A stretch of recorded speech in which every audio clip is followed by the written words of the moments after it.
let's have a look at the Henckels 8-inch chef's knife. I've been testing this out for about a year now, and I have some thoughts about this knife that I want to share with you. So first of all, let's start with my first experiences using this knife. It came in quite nice packaging, no extras or frills or anything like that, but it was safely packaged, no damage to the knife as I was opening it the first time. Upon first inspection, the very first thing that struck me about this knife is that it's quite heavy. First of all. Secondly, I noticed that this one is quite uniquely designed. It has very harsh edges compared to many other knives. As you can see here, I'm testing a bunch of knives under $50, by the way, or around the $50 mark. This one has super hard edges to it, so like, it is quite weird to hold compared to many other knives in the similar price class. That is kind of a drawback, I would say, because it doesn't feel that comfortable in the hand. Now, aside from the actual squareness of the blade, I will say though that it feels really high quality. It is a heavy blade. It feels super well balanced in your hand. Cutting with it, the steel itself is also very, very, very high quality.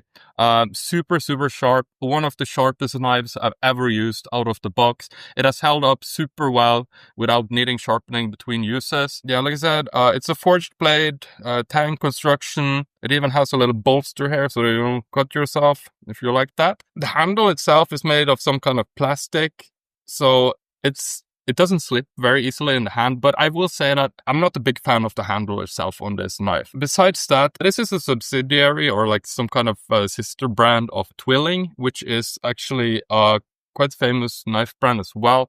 German steel, produced in Spain, it says. So reviewed in Norway. So quite a European knife here, I will say. Using this knife for cutting, I have tried to like use it as pinch grip with it, but that feels kind of uncomfortable because this has that sort of bolster down here. But if you just need to cut through stuff, this goes through bone without any issues. Like I said, super sharp, just chopping up veggies or anything you need, it's gonna do the job quite well. Other than that, I would say there are no like extra frills or anything to this knife. It's very standard. It feels like very industrial almost because of all the edges and cuts, and yeah, no bonuses with this knife. It was quite expensive.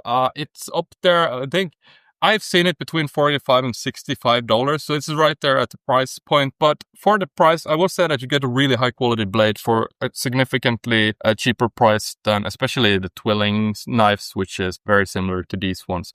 So is it the best knife for the money though? I'm not quite sure about that. It is definitely a good knife. What I'm going to do is that I'm going to put together a big video where I compare all these 11 knives and see which ones fits for which use cases. I'm going to make a video and link that here that you can tap next if you want to check that out.